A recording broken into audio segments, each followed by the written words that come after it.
ఎందుకు ట్వీట్ చేయాల్సి వచ్చిందంటే, వరుసగా నన్ను ట్యాగ్ చేస్తే చాలా మెసేజ్లు వస్తూ ఉన్నాయంట.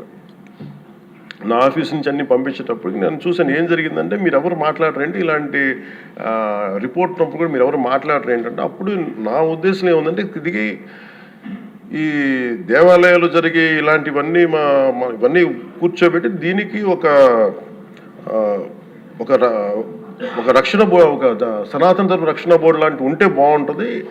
ఎందుకంటే ఇలాంటి కూర్చోబెట్టి చాలా న్యూట్రల్గా చాలా ఆబ్జెక్టివ్గా చేయొచ్చు ఇవి అనే ఉద్దేశంతో నేను పెట్టాను అధ్యక్షుడు. నాకు గిల్ట్ ఎక్కడొచ్చిందంటే, అరే ఇవన్నీ మనకి లాస్ట్ 2-3 ఇయర్స్ మా టెంపుల్ దగ్గర తిరుమలకి వెళ్ళినప్పుడు కూడా గౌరవ మంత్రివర్యులు మనోహర్ గారు మేము వెళ్ళినప్పుడు మా దృష్టికి చాలామంది తీసుకొచ్చారు అధ్యక్షుడు.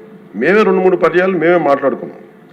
సో నాకు అవన్నీ గుర్తొచ్చి, అరే మనకి తప్పు జరిగింది తెలిసి మనం దాన్ని సరిగ్గా తీసుకెళ్ళకపోయిన ఒక పశ్చాత్తాపంతో నేను ఒక దీక్ష చేశాను అధ్యక్షుడు. ఆ తర్వాత దాన్ని అందరూ అన్ని రకాలుగా తీసుకెళ్ళారు సార్, 3 పార్టీస్. అలాగే మాకు తర్వాత మొన్న గౌరవ ముఖ్యమంత్రి గారు మనకి కేశవ్ గారు మా క్యాబినెట్లో కూర్చున్నప్పుడు మా దృష్టికి తీసుకొచ్చింది, అసలు ఈ నెయ్యే లేదనేది చాలా స్పష్టంగా తెలియదు. మాకేమనిపించిందంటే, ఏదైనా సరే innovation is very important in life. Innovation లేకపోతే ఈ పాటికి ఒక్కొక్కరు ఒకలా ఇన్నోవేట్ చేస్తారు.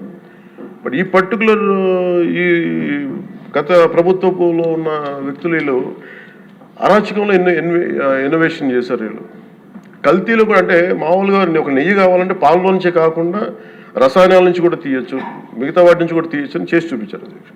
దానికి సంబంధించిన కంప్లీట్ ఈ సిబిఐకి ఆ రిపోర్ట్ ఇచ్చినప్పుడు ఎక్కడా కూడా నెయ్యి లేకుండా వీళ్ళు నెయ్యి తయారు చేశారని స్పష్టంగా తెలియజేశారు.